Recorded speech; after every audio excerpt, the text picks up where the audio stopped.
Doctor Shakuntala Taylor को अंतर्राष्ट्रीय युवा सम्मेलन 4 में समाज सेवा और लेखन के लिए किया गया सम्मानित।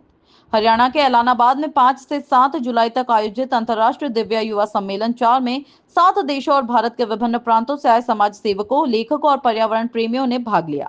इस गरिमामयी आयोजन में डॉक्टर शकुंतला टेलर को उनके लेखन, सामाजिक योगदान और नारी उत्थान के क्षेत्र में उल्लेखनीय कार्य के लिए विशेष रूप से सम्मानित किया गया। सम्मेलन में Georgia, Nigeria, Liberia, south Africa, Nepal, Afghanistan, Sri Lanka सहित भारत के दक्षिण भारत, असम, दिल्ली और अन्य 18 राज्यों के प्रतिनिधियों ने पारंपरिक परिधान पहनकर अपनी सांस्कृतिक उपस्थिति दर्ज की। अपने प्रभावशाली उद्बोधन में डॉक्टर टेलर ने बताया कि बिना किसी एनजीओ के भी व्यक्तिगत स्तर पर समाज सेवा कैसे की जा सकती है।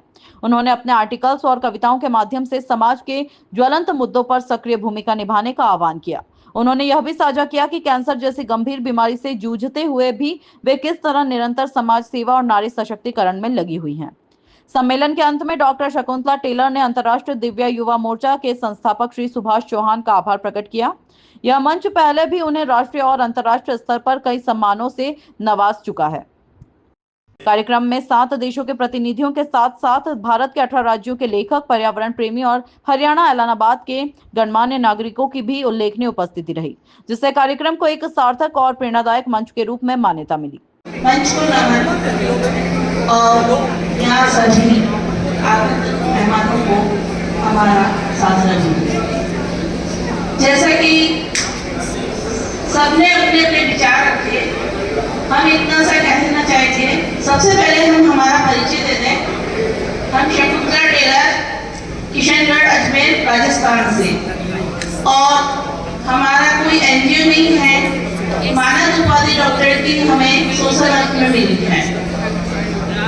हम अपने लेवल पे जो भी हमसे काम होता है वो हम करते हैं। विशेष तौर से हम पेशेंट्स जो होते हैं, चाहे वो कैंसर पेशेंट्स हो, किडनी ट्रांसप्लांट पेशेंट्स हो, या ऐसा एजुकेशन से रिलेटेड बच्चों के लिए काम हो, वो हम करते हैं।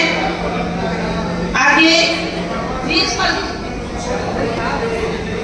कैंसर पेशेंट्स के लिए जैसे उनके इस टाइम पे आर्थिक व्यवस्था बिगड़ जाती है, तो उनके लिए राशन की व्यवस्था करना, आर्थिक रूप से कमजोर व्यक्ति के लिए राशन की व्यवस्था करना।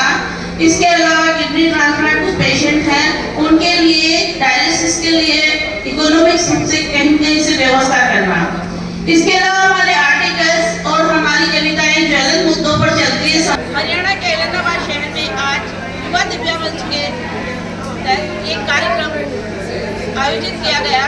इसमें हमारे देश के लिए संविधान की जुड़ी और मानव सेवा संस्थाओं के लिए क्या करना चाहिए आज देखते हैं। फॉरेन कंट्रीज पूरे विश्व से 7 डेलीगेट हमारे यहाँ इंडिया में आए हैं। अपने कंट्री में इन्होंने बहुत अच्छा काम किया और इस अपने कंट्री से आके इन्होंने आज इंडिया के अंदर अपने काम को शो किया, अपने प्रोजेक्ट शो किए, और इस कार्यक्रम को लेके ये बहुत ही शानदार एक अच्छा सोच है हमारे देश की आगे बढ़ाने के लिए कि किस तरह से हमारे संस्थानों को और हमारे संस्थाओं को आगे कर सकते हैं। और जैसा कि इस संस्था के ऑर्गेनाइजर हैं सुभाष चौहान, इन्होंने इस कार्यक्रम को यहाँ रख के ऐलानाबाद में और एक प्रेरणा का काम किया है। हम सब इस कार्यक्रम को आगे से विश्वास दिलाना चाहेंगे कि हमारी इसी तरह से चलती रहेंगे और आए हुए सारे डेलीगेट्स को हम आभार व्यक्त करते हैं। थैंक्स।